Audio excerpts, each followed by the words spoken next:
बानी सिनेमा के रुपहले पर्दे पर देखना ना भूलें पूरे परिवार के साथ। अजय देवगन सुपरस्टार हुआ करते थे, सन्नी देओल हुआ करते थे, मिथुन चक्रवर्ती हुआ करते थे।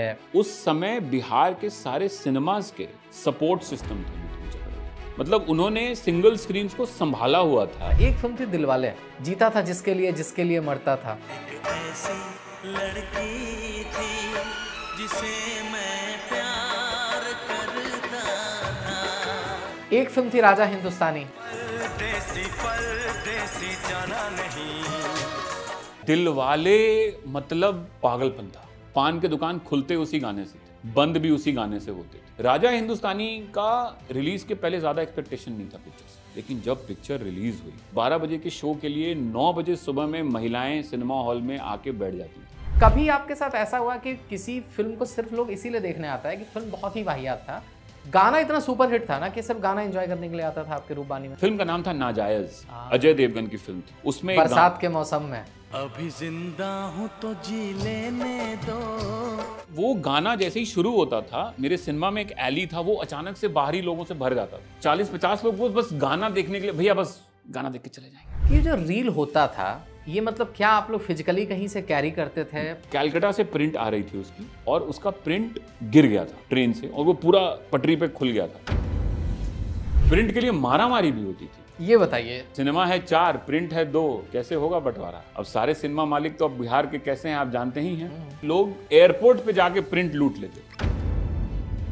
ये जो बड़ा पर्दा जो कहा जाता है जी, ये पर्दा मतलब किस क्वालिटी का, क्या चीज का होता है? उस जमाने में हम कपड़े का पर्दा लगाते थे, जल्दी गंदा हो जाता था, उम्मस बहुत रहता था सिनेमा में। 2 पर्दे रखते थे लोग, तो एक वो धुलने गया है, उसको ड्राम में डाल के गर्म पानी में उसको धोया जाता था। मानते हो कि भोजपुरी इंडस्ट्री ने बिहार के, यूपी के, झारखंड के कई सारे सिंगल स्क्रीन थिएटर को बंद होने से बचाया? बिल्कुल, मेरे सिनेमा को बंद होने से बचाया। मैं उसका बेनिफिशियरी हूँ। ये जो मॉर्निंग शोज हुआ करते थे ना, जो सॉफ्ट वाली जोन की जो पिक्चरें थी, मॉर्निंग शोज में वो लगा करती थी। बिल्कुल लगती थी वो। तो भाई अब सुबह का टाइम था, लोग मुंह तोप के आते थे ऐसे काउंटर में, 2 एगो मुंह नहीं दिखाता था और चुपचाप करके चला जाता था।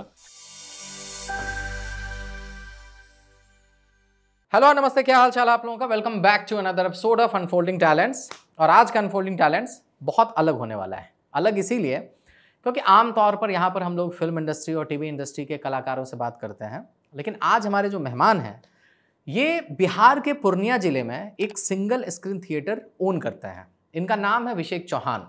अब इनको हमने इसीलिए बुलाया है क्योंकि कैमरा के आगे रहने वालों से तो हमने बात कर लिया, लेकिन जब वो फिल्म बनती है और वो जब पिक्चर सिनेमा में लगती है तो उसके पीछे की कहानी क्या है। तो आज इनसे हम जानेंगे कि क्या था सिंगल स्क्रीन थिएटर का वो गोल्डन एरा जहां पर लोग लाठी खा के, बारिश में भीगकर, ब्लैक टिकट पे सिनेमा देखा करते थे, जहां पर हर फ्राइडे सिर्फ फिल्म देखने का बहाना नहीं बल्कि एक त्योहार होता था।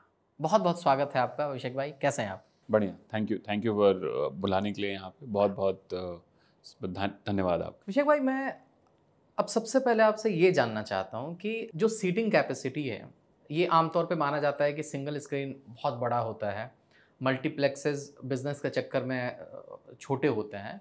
एक आम मतलब कि एक जनरल सिंगल स्क्रीन में कितना सीटिंग कैपेसिटी होता है? जैसे आपके रूपबानी में कितने लोग एक साथ बैठ के सिनेमा देखते हैं, और फिर पीवीआर से अगर मैं कंपेयर करूं तो उसकी क्या सीटिंग कैपेसिटी? देखिए, रूपबानी सिनेमा अपने पीक पे लगभग 600-700 आदमी हम बिठा पाते थे, लेकिन अब हमने उसको घटा के बहुत कम कर दिया है। लगभग हम अब 250-300 पे आ गए हैं। लेकिन जो एक टिपिकल सिंगल स्क्रीन होता है, जो कि पुराने ज़माने के सिंगल स्क्रीन होते थे, वो लगभग 700 से 1500 के बीच में लोग बिठा। 1500? जी, 1500 भी थे। आज भी साउथ में ऐसे सिनेमाज हैं जो कि 1500 लोगों को बिठाते हैं एक बार में। और जब हीरो मारता है या जब गाने होते हैं तो वो वही तजुर्बा होता है कि भाई इतने भीड़ में जब ताली पड़ेगी, सीटी पड़ेगी, जब हीरो की एंट्री होगी, हीरो विलन को मारेगा, और जब पूरा हॉल एक साथ इरप्ट करेगा, तो वो जो मज़ा होता है मास मीडियम का, एक कम्युनल एक्सपीरियंस का। तो सिंगल स्क्रीन में क्या है कि भाई लोग थोड़ा शर्ट ऊपर करके थोड़ा एंजॉय करने आते हैं, और थोड़ा उस टाइप की ऑडियंस मिलती है आपको जो थोड़ा वोकल है, वो बोलेगी भी। अगर पिक्चर बुरी है तो गालियां भी पड़ना शुरू हो जाती है। वो हुटिंग भी शुरू हो जाएगा कि ये क्या बकवास है, हटाओ, तो वो चीज़ें आपको सिंगल स्क्रीन में एक्सपीरियंस करने को मिलेंगी। और भाई कई बार तो हमने सुना है और हमने देखा भी है कि कोई गाना बहुत हिट है तो उसको दोबारा चलवाया भी। हाँ, ऐसा भी हुआ है। ये बताइए, आपके साथ कभी ऐसा हुआ 90s के दौर में? हाँ, एक फिल्म आई थी अक्षय कुमार की, जानवर। हाँ, जानवर फिल्म थी, बहुत हिट थी बहुत। और हमारे यहाँ 14 हफ्ते चली थी। हम one of the biggest hits in our theatre. तो जानवर में एक करिश्मा कपूर पे एक गाना है और अंगूरी बदन जी, क्या बात है। तो उस गाने के इतने दीवाने थे लोग वहाँ पे बिहार में और हमारे खास करके पूर्णिया में कि भाई एक ग्रुप था लड़कों का, वो एकदम एडमेंट हो गया कि ये गाना हमको दोबारा दिखाइए आप। वो यूट्यूब का ज़माना तो था नहीं भाई कि आप जब मन करे तब देख लीजिए। तो भाई लोगों के अरमान जाग गए थे और उन्होंने कहा कि भाई ये गाना हमको दोबारा देखना है।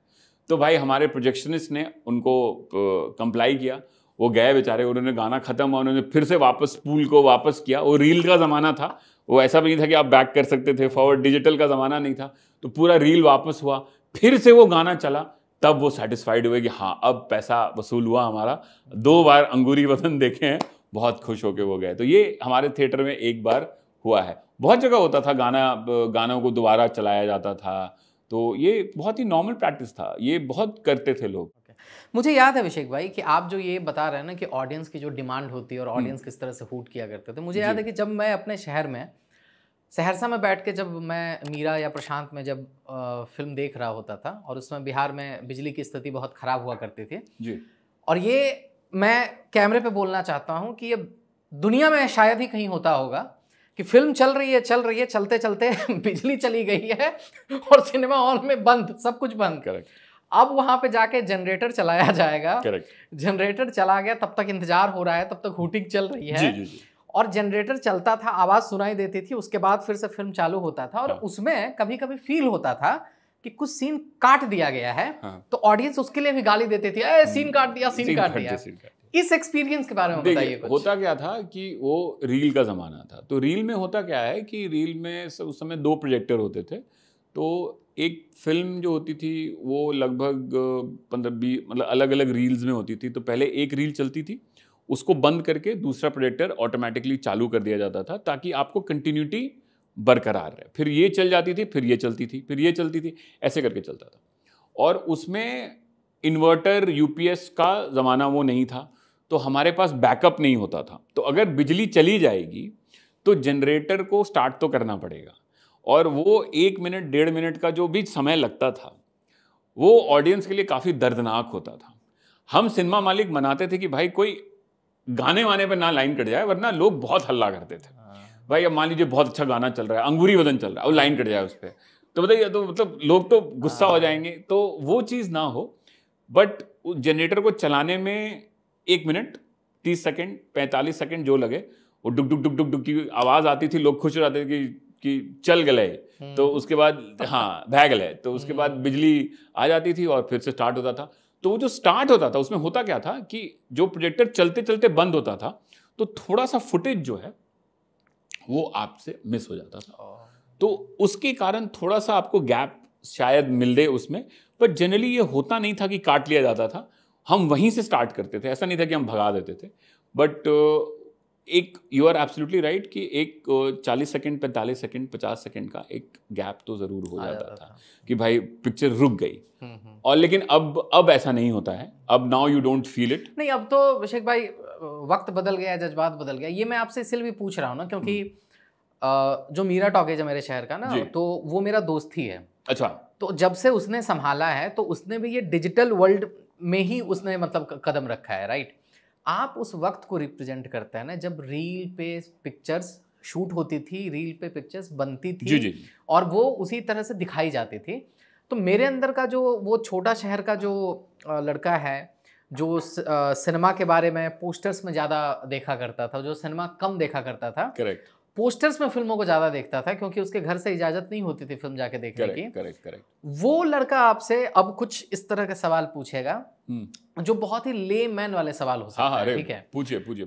सबसे पहले आप हमको ये बताइए कि जो रील होता था ये मतलब क्या आप लोग फिजिकली कहीं से कैरी करते थे, पटना से लाते थे, कलकत्ता से लाते थे, क्या कभी डर होता था कि रास्ता में कहीं एक रील भी गिर गया तो फिर क्या होगा, या रील अगर खराब हो गया, या रील अगर सही समय पे नहीं पहुंच पाया तो वहां पे अलग माहौल बन जाएगा?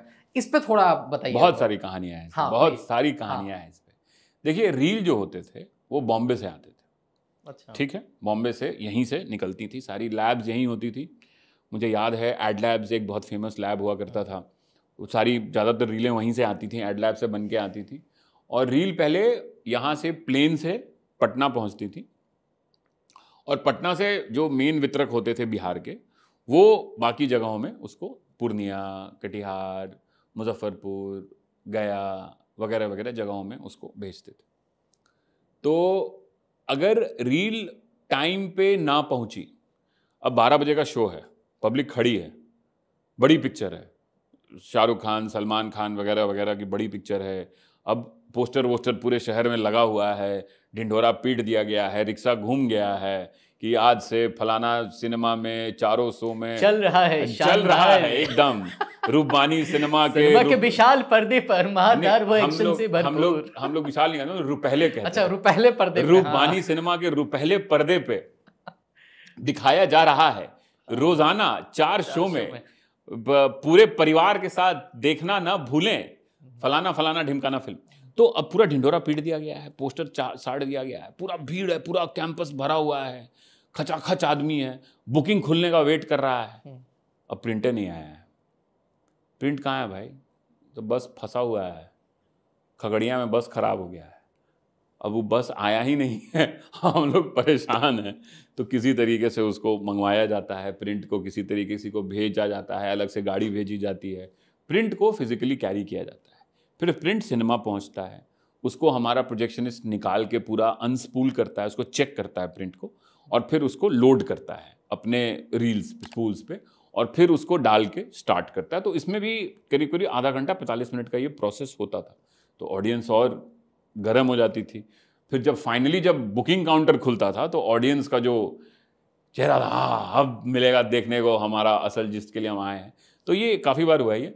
और प्रिंट क्या गिरा है, एक बार मुझे याद है कि कोई हमारी एक फिल्म थी, वो कैलकाटा से प्रिंट आ रही थी उसकी, और उसका प्रिंट गिर गया था ट्रेन से, और वो पूरा पटरी पे खुल गया था। हाँ, इट गॉट कम्प्लीटली खुल गया था। तो प्रिंट मतलब एक रहता था या बंडल होता था? 10, नहीं, 15, 12 वैसा? 8-9 रील का एक बंडल होता था, इसमें रील्स के हिसाब से होता था। तो जैसे लिखता नहीं कितने रील की पिक्चर है, ये कितने रील की पिक्चर है, तो नॉर्मली वही होता था। और वो रील खुल के गिर गया, तो बेचारे डिस्ट्रीब्यूटर को थोड़ा सा प्रॉब्लम हो गया। 2 प्रिंटें आ रही थी उनकी, फिर बेचारे किसी तरीके से उसको सैल्वेज किए, उसको उठाए, साफ आफ करके फिर उन्होंने चलाया। तो काफ़ी बार होता था, प्रिंट लेट होती थी, प्रिंट के लिए मारामारी भी होती थी। ये बताइए। हाँ, ये बहुत इंटरेस्टिंग कहानी है कि जैसे मान लीजिए कि किसी पिक्चर की प्रिंट कम आए, अब भाई लगानी सबको है, हमको भी लगाना है, पूर्णिया को भी लगाना है, कटिहार को भी लगाना है, सहरसा को भी लगाना है, और जगहों को भी लगाना है। अब सिनेमा है 4, प्रिंट है 2, कैसे होगा बंटवारा? अब सारे सिनेमा मालिक तो अब बिहार के कैसे हैं आप जानते ही हैं, कोई किसी से कम नहीं है, कोई शेर है तो कोई सवा शेर है। अच्छा, उस समय ऐसा भी होता था कि एक प्रिंट, एक सिनेमा हॉल एक प्रिंट ही लगाएगा, मतलब नहीं, वो अलग कहानी। पहले ये सुनिए। हाँ। तो उसमें होता क्या था कि लोग एयरपोर्ट पे जाके प्रिंट लूट लेते थे कि भाई हम पहले पहुंच गए एयरपोर्ट पे, हम बोले कि ये प्रिंट ऑफिस नहीं जाएगा डिस्ट्रीब्यूटर के, हम उठाएंगे इसको, हम लेके चले घर, तुम देख लेना, डिस्पैच नोट बना देना हमारे नाम का। तो प्रिंट एयरपोर्ट से भी लोग उठा लिया करते थे। तो ये भी हुआ। जिसकी बात आप कर रहे हैं वो अलग चीज़ होती थी कि जैसे मान लीजिए कि एक शहर में 2 सिनेमा है, ठीक है, तो हमने किया क्या कि एक ही प्रिंट से 2 सिनेमा चलाएंगे। अच्छा। तो अब 12 बजे मान लीजिए कि अगर हमारे सिनेमा का शो 12 बजे है तो हमने 12:30 बजे दूसरे सिनेमा का शो रखा। तो एक प्रिंट यहाँ पे हमने शुरू कर दिया 12 बजे, ये खत्म हुआ। अब इसको एक साइकिल में या मोटरसाइकिल में किसी ने उठाया, वहां लेके गया, फिर वो वहां चालू हुआ, क्योंकि पहला रील यहाँ खत्म हुआ तो पहला रील वहां चला, वहां पे पिक्चर चालू हो गई और वहां पे वो चल रही है। फिर ये जो प्रैक्टिस था ये सिर्फ इंडिया में नहीं होता था, this is a world over practice. ये अमेरिका में भी किया जाता था। 1940s, 50s, 60s में अमेरिका में भी ये होता था कि एक ही प्रिंट से 2 2 ही सिनेमा नहीं, 3-3 सिनेमा चलते थे एक प्रिंट से। ये भी हुआ है कि एक ही प्रिंट से 1 घंटे के गैप में एक साइकिल पे बंदा है, वो लेके, उसका काम ही यही है कि यहाँ से प्रिंट लेके वहाँ, यहाँ से लेके प्रिंट वहाँ, वो घूम रहा है। फिर इस सिनेमा से शुरू हुआ और इस सिनेमा में सारा प्रिंट खत्म हो गया, फिर यहाँ से शो शुरू हुआ, फिर यहाँ से कैरी हो रहा है। तो ये भी होता था, एक प्रिंट से 2-3 सिनेमा, यहाँ तक कि मैंने सुना है कि 4 सिनेमा को भी लोगों ने चलाया है एक प्रिंट से। तो ये बहुत ही कलाकारी उस जमाने की होती थी। उस समय ऐसा होता था कि अभिषेक भाई कि जैसे अगर कोई एक पर्टिकुलर फिल्म आ रही है, अगर शहर में 4 या 5 अलग अलग सिनेमाघर है, तो वो पिक्चर जो है वो एक ही सिनेमाघर में लगेगी, दूसरे में नहीं लग सकती है। ये बहुत एक्सक्लूसिव चीज, ये बहुत कॉमन प्रैक्टिस था और इसको लेके काफ़ी लड़ाइयाँ होती थी। एक शहर में सिनेमा मालिकों के बीच में जो कंपटीशन होता था वो बड़ी फिल्म लगाने का होता था। मेरे को याद है, मैं इसीलिए बोल रहा हूँ ना, सॉरी मैं आपको कट कर रहा हूँ। नहीं, एक फिल्म आई थी हिंदुस्तान की कसम, और मैंने पहली बार देखा था कि मेरे शहर के जो 2 सिनेमा दोनों में लगी हुई। तो मेरे लिए बहुत अचंभे की बात थी कि ये चमत्कार कैसे हुआ, इसीलिए मैंने आपसे पूछा। उसमें बहुत विवाद हुआ था उस फिल्म में। जो उसके फिल्म के जो वितरक थे उन्होंने बहुत जगह से कुछ किया था। तो जो आपके एरिया में हुआ था वो मुझे अच्छी तरीके से याद है। I was very much there जब ये सब हो रहा था। मुझे नहीं मिली थी वो फिल्म। अच्छा। हाँ, मुझे नहीं मिली थी, तो अफसोस था नहीं मिली। मैंने भी बहुत प्रयास किया था। तो उसमें बिडिंग होती थी पिक्चरों की उस समय। मतलब जो जलवा था वो अलग था। फिल्म का एक गाना भी था, जलवा। हाँ, जलवा। और फिल्म बहुत गर्म थी, बहुत गर्म थी, बहुत शानदार ओपनिंग भी लगी थी। जी, अजय देवगन जी। और अजय देवगन के पिताजी ने फिल्म का निर्देशन किया था, वीरू देवगन ने जी। तो फिल्म बहुत गर्म थी और फिल्म ने कमाल का ओपनिंग भी लिया था, बहुत शानदार ओपनिंग ली थी फिल्म ने। तो बट उस समय का ये नॉर्मल प्रैक्टिस था कि एक पिक्चर नॉर्मली एक सिनेमा में लगाई जाती थी, 2-3 सिनेमा में नहीं लगाई जाती थी, और उसको लेके काफ़ी बिडिंग होती थी सिनेमा मालिकों में। जैसे आप वितरक हैं, मैं सिनेमा मालिक हूँ, और भी 2 सिनेमा मालिक बैठे हैं, तो आप मुझसे पूछेंगे कि आप भाई कितना पैसा देंगे इसमें। अच्छा। ऐसे हम ओपनली हम बोले हम 2 लाख रुपया देंगे, वो बोल दिए 4 लाख रुपया देंगे, तो आप उनको दे दिए फिल्म। अलग टेंडरबाजी वहाँ पे हो रहा है। एकदम अलग चल रहा था, अलग खतरनाक। तो उसमें वो टेंडर चलता था, वो मतलब कि आपको बोली लगानी पड़ती थी। It was a bidding war. तो अपने आप में सिनेमा वेब सीरीज बनना चाहिए। एक बनाइए एकदम, हम तो चाहेंगे कि आप बनाएं, उसमें क्रिएटिव हेड में हमको रख लीजिएगा। हम गजब इंसाइट आप दिए हमको एकदम। हम उसमें I will be more than happy to help you out with the scripting of it. तो उसमें एकदम खुला बिडिंग वॉर होता था और लोग काफ़ी मतलब इसमें लोग काफ़ी भावुक भी हो जाते थे। मतलब वो नेगेटिव इमोशंस में लोग काफ़ी भावुक हो जाते थे और सिनेमा मालिकों की काफ़ी तू मैं भी कभी-कभी मतलब आप बोलना चाह रहे हैं मारपीट होता था, बंदूक गलाठी सब चल जाता था। हाँ, मतलब नहीं, हम ये नहीं कहेंगे, बट संबंध खराब हो जाते थे। इतना ही तक रखा जाए तो अच्छा है। एक और चीज मेरे को बताइए, मेरे अंदर का जो छोटा शहर का लड़का वो पूछता ही जा जी रहा है। अरे प्लीज, मुझे बहुत मजा आ रहा है। ये जो पर्दा होता है, हाँ, ये जो बड़ा पर्दा जो कहा जाता है जी, ये पर्दा मतलब किस क्वालिटी का, क्या चीज का होता है? ये मतलब कपड़े का होता है या कैसे आप लोग? और मान लीजिए पर्दा जो बदलने का, बचपन में हम सुनते थे कि अच्छा मीरा टॉकीज में है ना पर्दा नया लगाया है, दिलवाले फिल्म रिलीज हुआ है ना, नया पर्दा ये लोग चेंज किए हैं। उस जमाने में हम कपड़े का पर्दा लगाते थे। ठीक किस कपड़े का? नायलन का होता था क्या? नहीं, वो एक वाइट पर्टिकुलर मटेरियल आता था, बड़ा हल्का मटेरियल होता था। मोटा होता था? नहीं, पतला होता था और वो बड़ा सफ़ेद, बहुत वाइब्रेंट होता था और उसको हम लगाते थे और पर्दा जल्दी गंदा हो जाता था। उम्मस बहुत रहता था सिनेमा में, तो वो मतलब मुझे लगता है कि 6 महीने साल भर में वो खराब हो जाता था। फिर चेंज करते थे उसको बहुत लोग धुलवाते भी थे। हाँ, लोग धुलवा के वापस लगवा देते थे। हाँ, तो 2 पर्दे रखते थे लोग। तो एक वो धुलने गया है तो उसको इसको ड्राम में डाल के गर्म पानी में उसको धोया जाता था। तो वो धोया जाता था, फिर धो के लगा दिया जाता था। अब जो आते हैं स्क्रीन्स, वो प्लास्टिक स्क्रीन्स होते हैं और बेसिकली प्लास्टिक स्क्रीन्स में भी 2 तरीके के स्क्रीन्स होते हैं। एक आपको सिल्वर स्क्रीन जो होता है वो 3D स्क्रीन्स होते हैं, तो उसमें हल्का सा एल्यूमिनियम सही में सिल्वर स्क्रीन होता है? हाँ, उसको सिल्वर स्क्रीन बोला जाता है। तो उसमें एल्यूमिनियम की हल्की सी कोटिंग की जाती है अलग अलग मटेरियल्स का, ताकि उससे लाइट का जो रिफ्लेक्शन हो वो बढ़ सके। और वो 3D के लिए स्पेशली होता है। उसको हम मेजर करते हैं गेन में। Gain is a technical term जो कि सिनेमा की स्क्रीन की लाइट की रिफ्लेक्टिव पावर को हमको बताती है कितनी है। तो जो मैंने अभी स्क्रीन लगाया हुआ है, जो हमने स्क्रीन लगाया हुआ है, वो लगभग 3 गेन का है। तो वो बहुत ही वाइब्रेंट है और वो बहुत अच्छा लाइट रिफ्लेक्ट करती है और वो 3D के लिए सूटेबल है। तो वो 3D पिक्चर आप अगर जब आप चलाएंगे तो आपको सिल्वर स्क्रीन वो वाली लगानी पड़ेगी, ताकि 3 गेन की वो उसके बिना आप 3D पिक्चरें नहीं चला पाएंगे।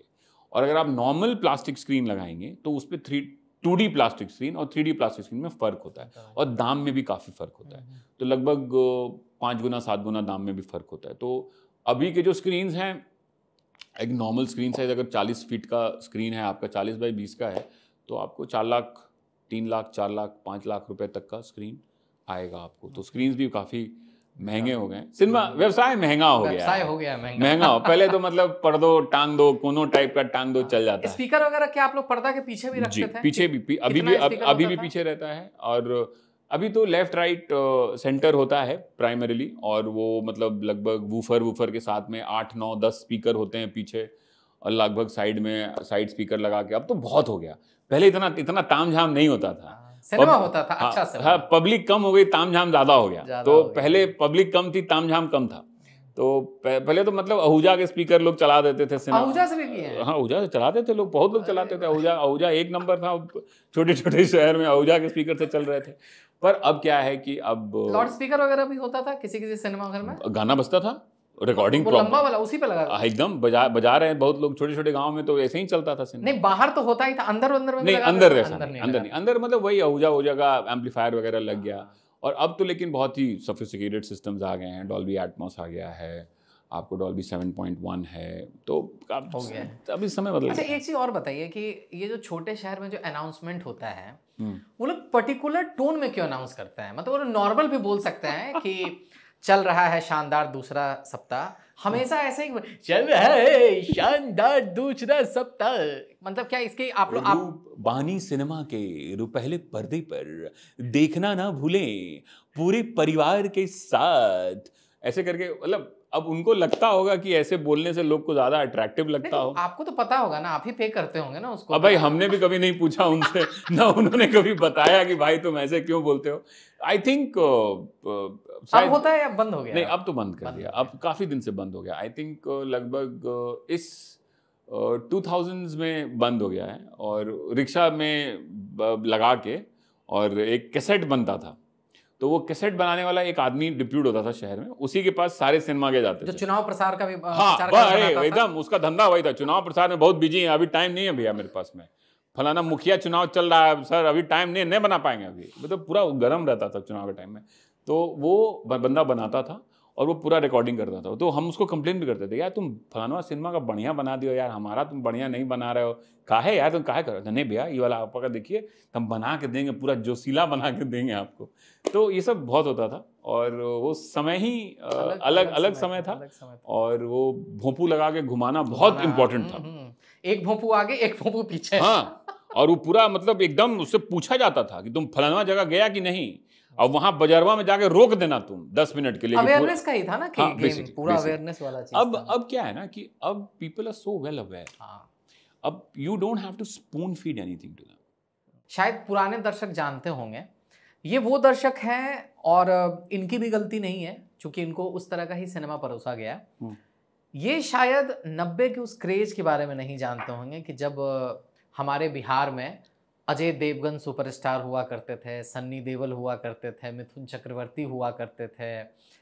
इन सब का जो ऑरा था, और ख़ास करके मिथुन चक्रवर्ती का जो फ़ैन फॉलोइंग था हम लोगों के बिहार में, कि आपके रूपबानी में मैं दावे के साथ कह सकता हूँ कि मिथुन की जिन फिल्मों को आज ट्रोल किया जाता है, वो सारी की सारी फिल्में वहाँ पे हाउसफुल जाती होंगी। देखिए, मिथुन चक्रवर्ती लेजेंड हैं, ठीक है, और उनको ट्रोल आप करें ना करें doesn't take away anything from him. और एक टाइम था जब मिथुन दा हर एक महीने 2 फिल्में दे रहे थे हमें, जो उनकी ऊटी का जो उनका जो एक पैरेलल इंडस्ट्री चल रही थी ऊटी में, और राजीव बब्बर एक निर्देशक प्रोड्यूसर थे, यमराज बनाया, शपथ बनाया, तो सब पे आते हैं। आपने बहुत ही फेवरेट टॉपिक मेरा छेड़ दिया है। प्लीज। तो उसमें उनके एक्शन डायरेक्टर थे रैम्बो राजकुमार करके थे एक, तो वो जो एक फाइट मारते थे वो 4 उड़ के जो जाते थे, तो वहीं से वो सब आया। और ऊटी में मिथुन दा की फिल्में बनती थी। और आपको एक शुरुआती जो उनकी फिल्में आना शुरू हुई थी ऊटी से, आई थिंक एक फिल्म थी चीता। चीता पहली एक काफ़ी सक्सेसफुल फिल्म हुई। रावण राज, चीता, सन्यासी मेरा नाम, हाँ, जहरीला इंसान, जहरीला, शपथ, चांडाल, मर्द, हिटलर और बहुत सारी फिल्में। तो मुझे डिस्टिंक्टली याद है कि मिथुन दा की हम एक फिल्म चला रहे थे, मर्द, और अगली फिल्म भी मिथुन दा की ही लगने वाली थी, और कमिंग में 2 पोस्टर जो थी वो भी मिथुन दा की थी। तो 4 लड़के आए हमारे सिनेमा में और पोस्टर देख रहे हैं कि यहाँ पे भी मिथुन दा, चल भी रहे हैं मिथुन दा, कमिंग में भी मिथुन दा, परसों से भी मिथुन दा। तो उन्होंने जाके मिथुन दा के पैर छुए, बोले कि आप महान हैं, आप इतनी सारी फिल्में कर रहे हैं। और मैं आपको ये बता दूं कि उस समय बिहार के सारे सिनेमाज के सपोर्ट सिस्टम थे मिथुन चक्रवर्ती। मतलब उन्होंने सिंगल स्क्रीन्स को संभाला हुआ था उस दौर में, जब बॉलीवुड धीरे धीरे अपनी एलिटिस्ट दौर में निकल रहा था। मिथुन चक्रवर्ती ने हमको संभाला, और जब मिथुन चक्रवर्ती का फेज खत्म हुआ तो कुछ दौर भोजपुरी का आया, जिसको आपने बहुत राइटली कहा, उन्होंने सिंगल स्क्रीन को बहुत हद तक संभाला। तो मिथुन चक्रवर्ती का ऑरा कुछ और था, और मिथुन चक्रवर्ती की जो भी फिल्में आती थी उस दौर में, बाद में जाके फिल्मों की क्वालिटी भी बहुत खराब हो गई। मतलब क्वालिटी कोई शुरू से भी कोई बहुत आउटस्टैंडिंग नहीं थी। लो कॉस्ट की फिल्में थी, कम दाम में बनानी थी और सिंगल स्क्रीन के लिए बनानी थी। मार्केट कॉन्सेप्ट बहुत, बिजनेस मॉडल बहुत क्लियर था। मिथुन चक्रवर्ती जैसा मैं सुनता था कि वो एक दिन का 1 लाख रुपया चार्ज करते थे अपने प्रोड्यूसर से। कंडीशन ये होती थी कि फिल्म ऊटी में शूट होगी, कोई भी फिल्म हो ऊटी में ही शूट होगी। सारा क्रू उनके होटल में रहता था, मोनार्क उनका जो होटल है वहाँ पे, उसी में रहता था। वहीं पे फिल्में बनती थी और वहीं से हमारे पास में पहुँच जाती थी फिल्में। प्रोड्यूसर जिसको बनानी होती थी वहाँ पहुँच जाते थे। मिथुन दा का 1 लाख रुपीज़ का शायद डेली चार्ज था। सुबह आते थे मिथुन दा, शाम में शूटिंग खत्म करते थे। जितना काम कराना है करा लो। एक एनेक्डोट है बहुत इंटरेस्टिंग, शायद शपथ का एनेक्डोट है, कि इश्क और प्यार का गाना शूट हो रहा था। तो उसमें शायद मिथुन दा का हाथ गलत जा रहा था, तो उनका शायद हाथ गलत चला गया था। तो उसमें उन्होंने कहा, डायरेक्टर बार बार कट कर दे रहे थे, डांस डायरेक्टर की, कट करो कट करो कट करो। तो मिथुन दा फ्रस्ट्रेटेड हो गया, बोले कि मेरा हाथ सीधा हो जाएगा तो पिक्चर हिट हो जाएगा क्या। That was the focus. The focus was to make commercially viable films low cost में बना के सिंगल स्क्रीन ऑडियंसेस के लिए वो दे रहे थे। और उनकी सारी फिल्में, I kid you not, 100% occupancy पे खुलती थी हमारे यहाँ। हाँ जी, 100% ऑक्यूपेंसी। ये 600-700 सीट के साथ थी। जी, 100%। मतलब मिथुन चक्रवर्ती की फिल्में गारंटी थी कि 3 दिन रूबानी सिनेमा फुल रहेगा। मिथुन दा की पिक्चर आएगी तो 3 दिन फुल रहेगा, मंडे भी हो सकता है कि फुल हो जाए। ये गारंटी रहती थी मिथुन की किसी भी पिक्चर में, आप लगा लीजिए। और 2 से 3 वीक चलनी थी मिथुन चक्रवर्ती की फिल्में हमारे यहाँ पे। इतना बढ़िया बिजनेस करती थी। ऑक्यूपेंसी कितना रहता था फिर? आप मान के चलिए कि पहले 3 दिन तो लगभग 80-90% ऑक्यूपेंसी हम मेंटेन कर लेते थे, अगर नाइट शो थोड़ा खाली हो गया तो। अदरवाइज पूरा वीक बहुत हेल्दी बन के आता था। मतलब हम अच्छा पैसा बनाते थे मिथुन चक्रवर्ती की फिल्म में।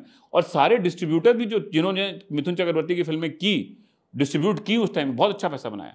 शपथ इतनी बड़ी हिट हुई थी बिहार में, इतनी बड़ी हिट हुई थी। गाना भी था ना, मुंडा गोरा रंग देख के दीवाना हो गया। भाई इश्क और प्यार का मजा लीजिए, और भाई चुस्की बताइए, तो सारे गाने आपको याद हैं आज के डेट पे, बताइए।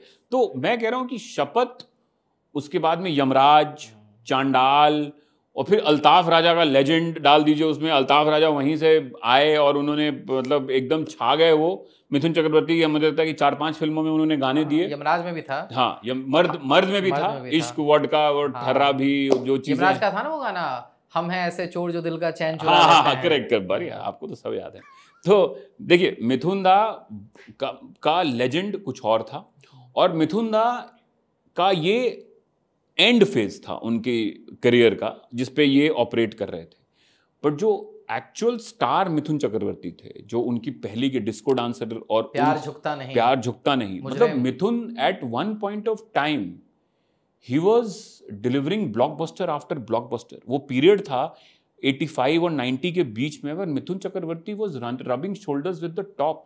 कभी कहीं कहीं तो लोग उनको अमिताभ बच्चन से भी ऊपर, गरीबों का अमिताभ बच्चन कहा जाता था उनको। नहीं, कहीं कहीं लोगों ने उनको अमिताभ बच्चन से ऊपर भी कहा कि भाई आज अब मिथुन चक्रवर्ती इतने बड़े हो गए हैं कि भाई उन्होंने इतनी बड़ी बड़ी हिट फिल्में दे दी हैं, तो वो भी एक उन्होंने स्टारडम देखा। तो Mithun Chakraborty has seen huge stardom. तो जो आप बोल रहे हैं ना कि उस दौर में जो दीवानगी होती थी फिल्म की, क्योंकि कंटेंट ऐसा आता था कि आपको वो पागल बना देता था। आज एक मेरे वितरक हैं, मैंने उनसे रिक्वेस्ट किया कि मैं केजीएफ को 6 बजे सुबह में लगाना चाहता हूँ पहले दिन। तो उन्होंने कहा कि पूर्णिया में? मैंने कहा हाँ पूर्णिया में। कहते 6 बजे सुबह का शो? मैंने कहा हाँ 6 बजे सुबह का शो। कहते लोग आएंगे? मैंने कहा let me try. Sir house full हो गया सुबह 6 बजे पूर्णिया में, पूर्णिया जैसे जगह में। फिर हमने रिपीट किया उसको पठान में, फिर हमने उसको रिपीट किया जवान में। फिल्म आप बनाएंगे ना, फिर बहाने नहीं चलेंगे, फिर पब्लिक आती है। या तो बहाने चलते हैं या फिल्में चलती हैं। आप फिल्म बना के दीजिए पब्लिक को, पब्लिक सुबह 3 बजे आके देखने को तैयार है। बाकी टाइम में तो फिर उसके बाद तो ज्ञान देने के लिए लोग तो बैठे ही हुए हैं ना कि ओ मौसम खराब था, ओ वहाँ पे स्ट्राइक हो गया था, वहाँ पे बिजली गिर गई थी, वहाँ पे फलाना हो गया था, यहाँ ढिमकाना हो गया था। But if you make the right theatrical content, public उसको हाथों हाथ लेती है। नहीं, सही बात बोल रहे हैं मिशक भाई। और मेरे को लगता है इसका रीज़न एक ये भी है ना कि पहले स्टारडम क्यों होता था। पहले वो दौर था, खास करके 90s में जब हम बड़े हो रहे थे ना, कि गाने सुनने के लिए भी लोग आते थे। तब गाने इतने सुपरहिट हो जाते थे। और मेरे को याद है कि 90s में जो नदीम श्रवण का जो दौर चला, नदीम श्रवण के जो गाने रहते थे, आनंद मिलन के गाने रहते थे, दिलीप सेन, समीर सेन के गाने रहते थे, वो पूरा ढोलक और वो बीट वाले जो गाने होते थे। कभी आपके साथ ऐसा हुआ कि किसी फिल्म को सिर्फ लोग इसीलिए देखने आता है कि फिल्म बहुत ही वाहियात था, गाना इतना सुपरहिट था ना कि सिर्फ गाना एंजॉय करने के लिए आता था आपके रूपबानी में? बहुत सारे एग्जाम्पल बहुत सारे कुछ। एग्जाम्पल्स हैं। और मतलब फिल्म तो वाहियात नहीं थी, फिल्म भी अच्छी थी। एक मुझे बहुत जैसे आप बोल रहे थे मुझे वो फिल्म याद आ रही थी। फिल्म का नाम था नाजायज, अजय देवगन की फिल्म थी। उसमें बरसात के मौसम में, तन्हाई के आलम में, मतलब वो गाना जैसे ही शुरू होता था, मेरे सिनेमा में एक एली था, वो अचानक से बाहरी लोगों से भर जाता था। मतलब 40-50 लोग वो बस गाना देखने के लिए, भैया बस गाना देख के चले जाएंगे, भैया बस गनवा सुनने आए हैं भैया, थोड़ा सा देखे दो यार, गनवा देखे दो। गाना देखने आते थे। वो पुल था, वो गाने में पुल था। और ऐसे बहुत सारे गाने आए हैं। अंगूरी वजन का मैंने आपको एग्जाम्पल दे ही दिया। तो कमर्शियल सिनेमा का वो फॉर्मेट होता था कि हिंदी सिनेमा जो है ना, वो जो हिंदी सिनेमा है वो क्या है? हिंदी सिनेमा जो है वो एक थाली की तरह है। उसमें आप ड्रामा भी है, कॉमेडी भी है, थ्रिल भी है, सस्पेंस भी है, कॉमेडी भी है, सब कुछ परोसा हुआ है। और उसको पूरा पैकेज करके हमारे फिल्म मेकर्स ने एक फॉर्मेट तैयार किया, गानों के साथ, सब कुछ के साथ। और जब वो पूरा लोग परोसते हैं तो लोग पूरा लुत्फ लेते हैं। और उसी को हमारा कन्वेंशनल फॉर्मेट है, and that is known as the Indian cinema. जो कि इंडियन कमर्शियल सिनेमा है, वही है। नहीं, इनफैक्ट आप ये जो बोल रहे हो ना, मेरे को चमकता है ये हर दशक में ये चीज़ लागू होती है। आशिकी 2 क्यों आशिकी 2 बन जाती है? क्योंकि उसके गाने वैसे थे ना। 90s में अगर मैं जाता हूँ तो मैं 2 फिल्मों का जिक्र आपसे करना चाहूँगा। मैं चाहता हूँ कि आप बताइए कि उन दोनों फिल्मों का क्या क्रेज़ था। एक फिल्म थी दिलवाले, जीता था जिसके लिए मरता था। एक फिल्म थी राजा हिंदुस्तानी। अरे बाप रे बाप, बाप रे, दोनों आपने हैवी वेट। इन दोनों फिल्मों के बारे में बताइए। सर दिलवाले मतलब पागलपन था। मतलब अजय देवगन का पीक अगर आप बोलें, और सुनील शेट्टी की एंट्री, मतलब सुनील शेट्टी का स्टारडम वहां से शुरू होता है और अजय देवगन का स्टारडम वहां पे पीक कर रहा था। और वो फिल्म के गाने, मतलब जीता था जिसके लिए, वो ऐसी लड़की थी, मतलब मुझे लगता है कि हर एक बिहार के पान दुकान पे वही गाना बजता था। ठीक है, पान के दुकान खुलते उसी गाने से थे, बंद भी उसी गाने से होते थे। तो वो उस पिक्चर का क्रेज था। और फिल्म मतलब लोग, मतलब मुझे नहीं लगता कि बिहार के छोटे से छोटे सेंटर में पिक्चर ने 50 दिन मनाए थे। मतलब मुझे अच्छी तरीके से याद है कि मतलब पिक्चर लगती थी और उतरती ही नहीं थी। और रिपीट वैल्यू होती थी पिक्चर की, कि हर एक 6 महीने 9 महीने पे पिक्चर को बार बार लगाया जाता था। एग्जैक्टली यही मैं अपने पॉडकास्ट में बोलता हूँ कि आज जो ये लोग बोलते हैं ना यहाँ पे बैठे कि री रिलीज, हाँ, हम लोगों के यहाँ वो हर 6 महीने पे ऐसे ही हो जाती थी। हाँ। आपको पता है शोले हमने कम से कम 9 बार लगाई है अच्छा। हमारे सिनेमा में, मैंने 3 बार लगाई है। तो हम दिलवाले को हमने कम से कम 5 बार चलाया है डिस्ट्रीब्यूटर से मांग के। एक दिलवाले का जो क्रेज था रिपीट वैल्यू में वो बहुत ज्यादा था, बहुत भयंकर, क्योंकि एक्शन फिल्में जो होती थी ना उनका रिपीट वैल्यू अच्छा रहता था, क्योंकि लोग उसको देखने बार बार आते थे। एक्शन फिल्मों का रिपीट वैल्यू फैमिली पिक्चर से ज्यादा होता था, तो उसको लोग देखने बार बार आते थे। राजा हिंदुस्तानी का रिलीज के पहले ज्यादा एक्सपेक्टेशन नहीं था पिक्चर से। अच्छा। हाँ, it wasn't expected to be such a big hit. Bihar बड़ी नॉमिनल दाम में बिकी थी, उतना गाना ठीक था, परदेसी परदेसी बज रहा था, पर ऐसा कुछ नहीं लग रहा था कि भाई ऐसा धरती हिलने वाला है। लेकिन जब पिक्चर रिलीज हुई और पहले दिन का पहला शो निकला, दूसरा शो निकला, मतलब तीसरा शो निकलते निकलते उसका जो जुनून था, जो पागलपन था राजा हिंदुस्तानी का, फैलना शुरू हो गया। बाय संडे मतलब ह्यूज क्राउड्स। और वो ज़माना ऐसा था कि 12 बजे के शो के लिए 9 बजे सुबह में महिलाएं सिनेमा हॉल में आके बैठ जाती थी फैमिली पिक्चर के लिए। मतलब वो बाहर आके बैठ जाएंगी कुर्सी लेके, वेट कर रही हैं कि भाई बुकिंग कब खुलेगा हमको देखना। और पूरा 9 बजे से आपका पूरा कैंपस भरा रहता था। बैलगाड़ी से लोग आते थे, टमटम से लोग आते थे, रिक्शा भर भर के लोग आते थे, दूर दूर से आते थे, गाँव से आते थे, ट्रैक्टर भर भर के लोग आते थे। भैया फलनवा गाँव से 70 को आदमी ट्रैक्टर में बैठ के आया है राजा हिंदुस्तानी देखे के लिए। तो वो था, वो दौर हमने देखा है, वो जुनून हमने देखा है। और वो जुनून तभी होता है जब आप वो वैसा कंटेंट बना के देते हैं। आज भी मैं देखता हूँ, आज भी गदर में वो जुनून देखने को मिला, पठान में देखने को मिला, गदर ये आपको जवान में देखने को मिला, आपको पुष्पा में देखने को मिला, वो पागलपन देखने को मिलता है। हाँ, टेक्नोलॉजी इवॉल्व कर गई है, आपको ऑनलाइन बुकिंग्स होते हैं वगैरह वगैरह, सब कुछ है, सब कुछ ईज ऑफ ऑडियंस के कन्वीनियंस के लिए हो गया है। But that passion can only be done by the content. देखिए हम सिनेमा अच्छा बना सकते हैं, हम अच्छी सीटें लगा सकते हैं, हम अच्छा प्रोजेक्टर लगा सकते हैं, हम अच्छा साउंड लगा सकते हैं, फिल्में नहीं बना सकते। राइट। फिल्में बनाना तो भाई प्रोड्यूसर और डायरेक्टर का काम है, एक्टर का काम है, हम थोड़ी बना सकते हैं। हम आपको बता सकते हैं कि ऑडियंस क्या चाहती है, आप बनाना आपको है। आपको ज़मीन की पिक्चरें बनानी है, आपको हाई फाई पिक्चरें बनानी है। तो ये दोनों फिल्में जो थी ना, मतलब ठेठ भाषा में बोलें तो जहर थी ये दोनों फिल्में। मतलब इसका क्रेज जो था ना दोनों फिल्मों का, मतलब नेक्स्ट लेवल था। आमिर खान को राजा हिंदुस्तानी ने मासेस के बीच में नेक्स्ट लेवल पे पहुंचा दिया था। और मुझे लगता है कि जितना सॉलिड कनेक्ट राजा हिंदुस्तानी में आमिर ने देखा था, आमिर खान ने, मुझे नहीं लगता कि उसके बाद वैसा डीप कनेक्ट, मतलब इतना डीप पेनिट्रेशन, मतलब गजनी में भी देखा उन्होंने धूम में भी देखा, पर इस टाइप का वाइड मास मार्केट में पागलपन, छोटे छोटे गांव में राजा हिंदुस्तानी को देखने के लिए पागलपन था। परदेसी परदेसी, वो गाना मतलब भजन हो गया था। वो गाना नहीं रहता, देखिए गाना भजन बन जाता है और वो सब जगह बज रहा है, जहां जाइएगा वहीं सुनने को मिलेगा आपको। परदेसी पर जहां जा रहे हैं, मंदिर में आए तो परदेसी बज रहा है, पान की दुकान में बज रहा है, रेस्टोरेंट में जा रहे हैं वहां बज रहा है, शादी में जा रहे हैं वहां बज रहा है, बारात में बज रहा है, सब जगह बज रहा है। तो दैट बिकम्स अ भजन, और वो सब जगह फैल जाता है। और वो लोग जो है ना, it just kind of has a snowball effect, और वो बढ़ता चला जाता है। और दिलवाले भी अजय देवगन के लिए वही काम किया, took his stardom to the next level. और इसी तरीके की फिल्में करते थे उस समय लोग, मास जमीन। अजय देवगन साहब की तो वैसी फिल्म आती है, जिगर करके आई थी एक अरे फिल्म, कमाल की पिक्चर, दिलवाले, उसके बाद दिल जले भी एक आई थी। बिल्कुल।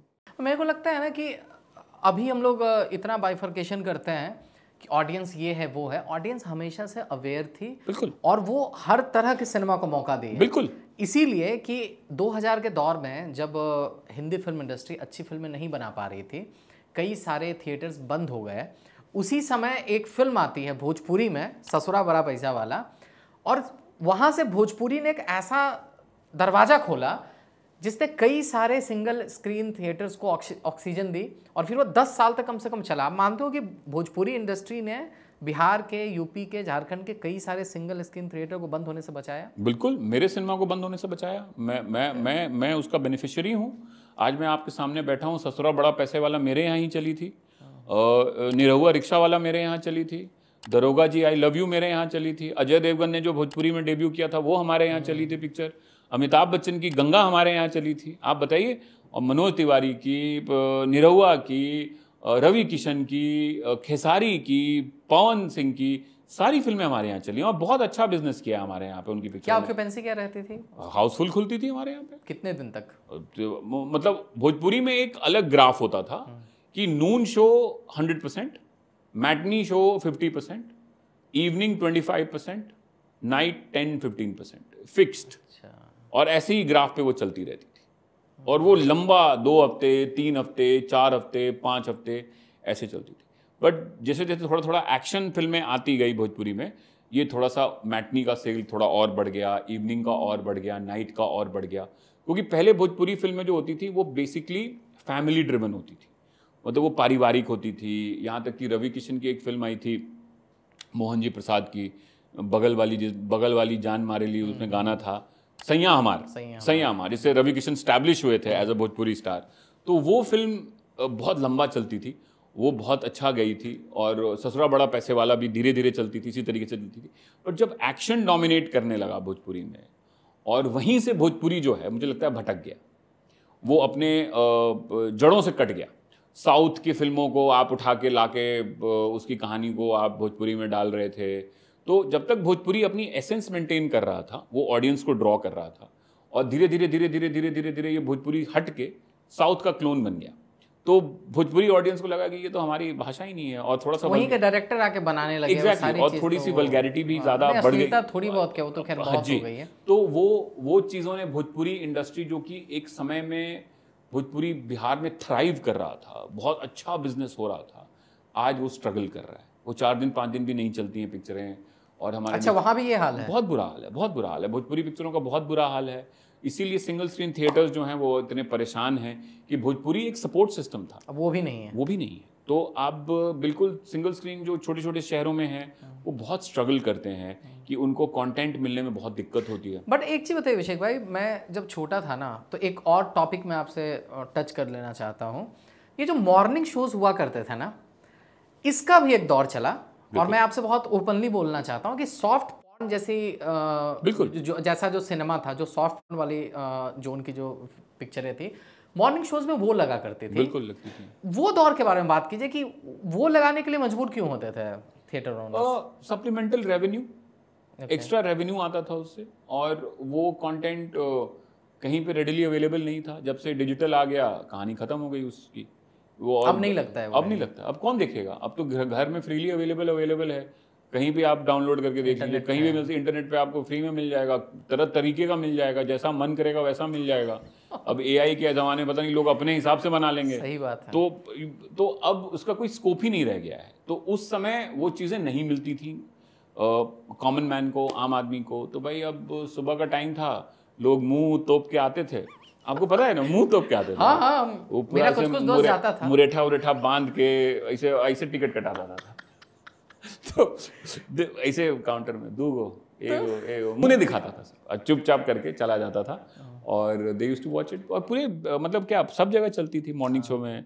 सिरोक्को कोई पिक्चर होती थी, वो पता नहीं क्या क्या, और मतलब हमने तो ऐसा देखे हैं अभिषेक भाई, बेसिक इंस्टिंक्ट को ना मॉर्निंग शो में लगाया था, उसको वैसा ही प्रेजेंट किया था। करेक्ट, जबकि वो फिल्म बाद में मतलब वैसी थी, मेन स्ट्रीम फिल्म थी वो। हाँ, कि कोई भी अगर एक पर्टिकुलर सीन ऐसा है ना, हाँ, मेरे को लगता है कि उसको वैसा प्रोजेक्ट कर देता था। करेक्ट। और मैं आपको ये बताता हूँ कि ये भी बहुत रिपोर्ट होता था कि फिल्म कुछ चल रही होती थी और अचानक से उसमें कुछ और सीन जोड़ दिया जाता था। ये भी बहुत होता था। ये भी मैंने बहुत जगह सुना है कि इसको प्रैक्टिस को किया जाता था, और कई सिनेमाज पे इस पे बहुत रेड्स भी होते थे, और कि मतलब अनसेंसर्ड क्लिप्स चला दिए जाते थे। तो वो सही नहीं था। तो आई थिंक वो थोड़ा सा गलत होता था। पर मॉर्निंग शोज में एडल्ट फिल्में चलना was a common practice across single screens in India. Morning shows उसी के लिए होते थे, और अब तो नहीं होते, अब तो रेगुलर फिल्में चलती हैं मॉर्निंग शोज में। तो मैं आपसे अब ये समझना चाहता हूँ कि मैं एक दर्शक के तौर पे, जब आप जैसे थिएटर ओनर को पैसा पे करता हूँ, वो पैसा प्रोड्यूसर तक कैसे जाता है? और ये पूरा जो सिस्टम है ना, कि जैसे जब फिल्म एक बन के तैयार होती है, वहाँ से एक दर्शक तक पहुँचने की पूरी प्रक्रिया क्या है, ये पूरा फ्लो मेरे को एक बार आप समझाइए। मैं आपको पहले ओल्ड स्कूल समझा जी प्लीज। पहले ओल्ड स्कूल समझिएगा, तब आपको नए समझने में आसानी होगी।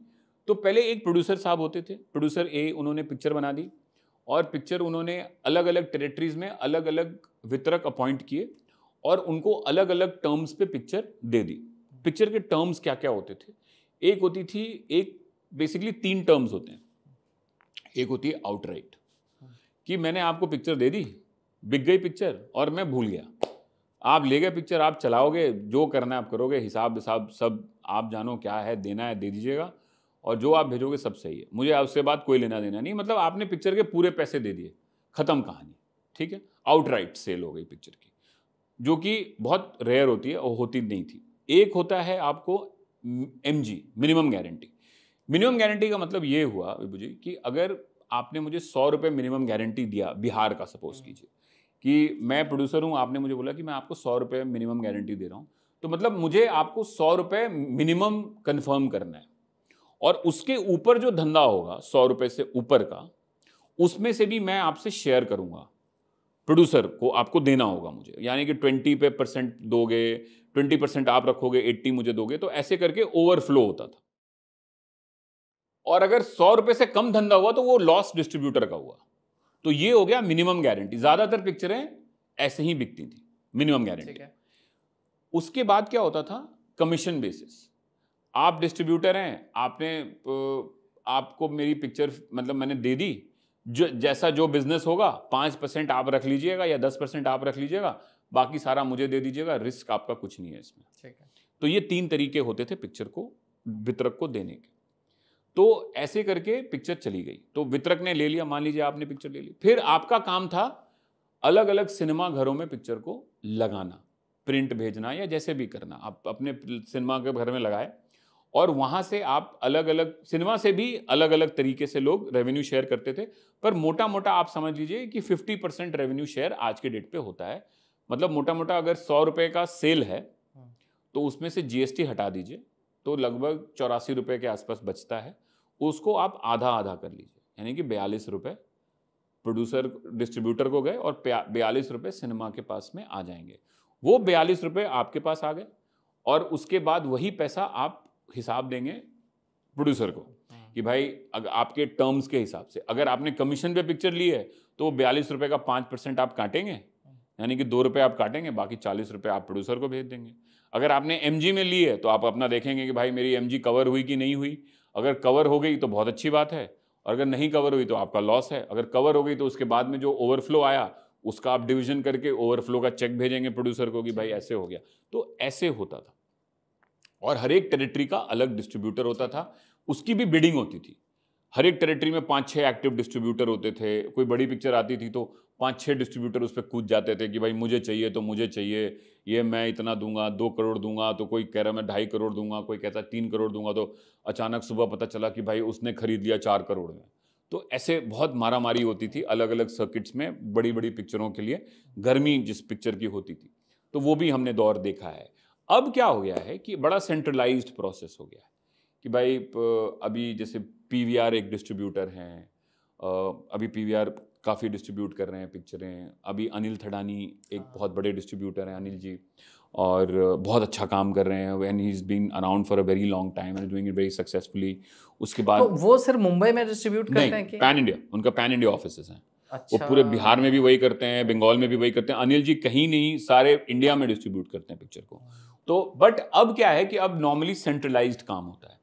अब इसमें इतना कोई मारामारी नहीं है, अब कोई MG बाजी नहीं है, कोई बिडिंग वॉर नहीं होती है, बड़ा शांति हो गया है, चल रहा है। हाँ, तो ये मतलब बिहारी में कहेंगे ठंडा गया है माहौल। हाँ, तो अभिषेक भाई ये तो मैं समझ गया। मेरे को अब ये जाते जाते अब आपसे ये 2-3 पॉइंट्स और मेरे को क्लियर करनी है।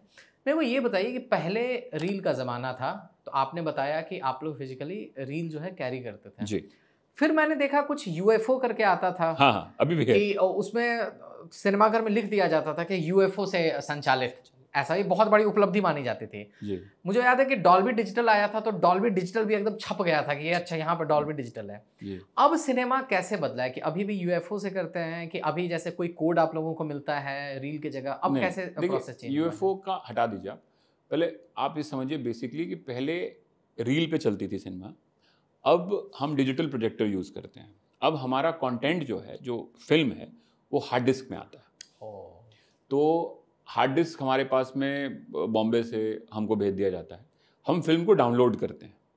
हमने डाउनलोड कर लिया फिल्म को, उसके बाद में फ्राइडे सुबह साइज क्या रहता है फिल्म का? 20 से 25 जीबी का साइज। हाँ बस 25 जीबी काफ़ी बड़ा होता है। नहीं, हम लोग का तो वीडियो ही 13 जीबी का ये लोग हाँ, अपलोड तो करता है।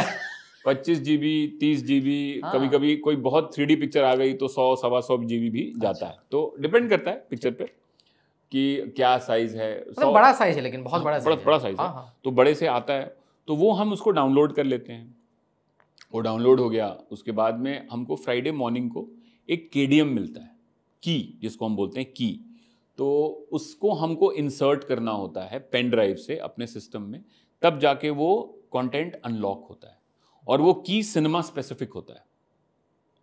तो बड़ा ऑटोमेटेड प्रोसेस हो गया है, मतलब टेक्नोलॉजी ड्रिवन हो गया है और पुराना वाला रोमांच खत्म हो गया है। तो वो मेल से की आएगा, वो आप उसको पेन ड्राइव में डाउनलोड कीजिए, उसमें डालिए, वो अनलॉक हो जाएगा और वो पर्टिकुलर सेट एक हफ्ते के लिए आता है।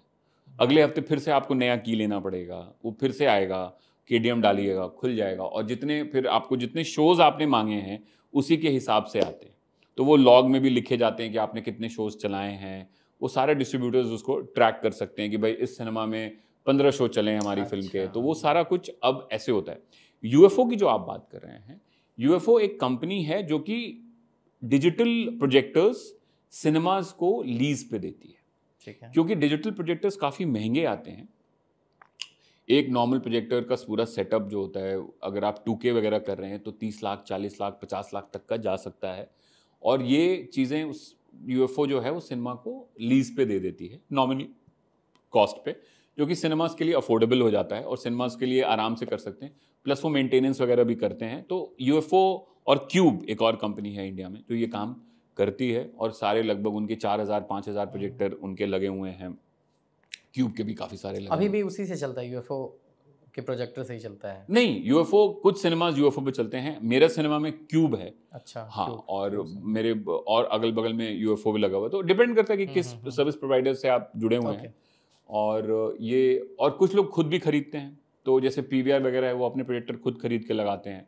तो ये अलग अलग तरीका है प्रोजेक्टर को अक्वायर करके करने का। और UFO is basically equipment rental service. ये बहुत क्लियर हुआ कि मैं हाँ कुछ और ही हाँ, यूएफओ यही होता है। मेरे को लगता था वो कैच वैच तो करता है जैसे कि डिश टीवी पहले होता था। नहीं, तो सिनेमा के ऊपर में लगा हुआ है। और इसमें मैं एक चीज और क्लियर कर रहा हूँ कि दो तरीके के प्रोजेक्टर होते हैं।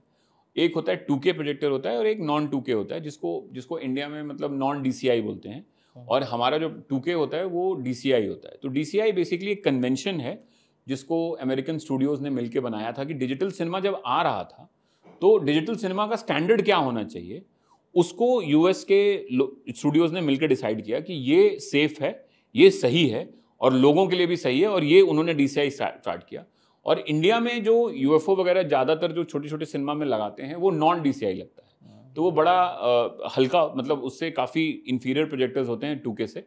उनके रेजोल्यूशंस वगैरह कम होते हैं, 1000 के आसपास होते हैं। ये 2000 मिनिमम रेजोल्यूशन होता है। तो इससे उन्होंने किया। अब समय थोड़ा और इवॉल्व हो गया, अब लेजर प्रोजेक्टर्स आ रहे हैं। अच्छा। तो अब लैंप वाले प्रोजेक्टर बंद हो गए हैं, लैंप मतलब बल्ब वाले प्रोजेक्टर बंद हो गए हैं, अब लेजर प्रोजेक्टर्स आ रहे हैं और अब लैंप वाले प्रोजेक्टर्स बनना भी बंद हो गए हैं। तो आई थिंक समय बहुत बदल गया है और क्लैरिटी वगैरह काफ़ी बढ़ गई है प्रोजेक्टर्स की, और स्क्रीन पे वाइब्रेंसी बहुत अच्छा हो गया है लेजर के आने के बाद। दिखता है।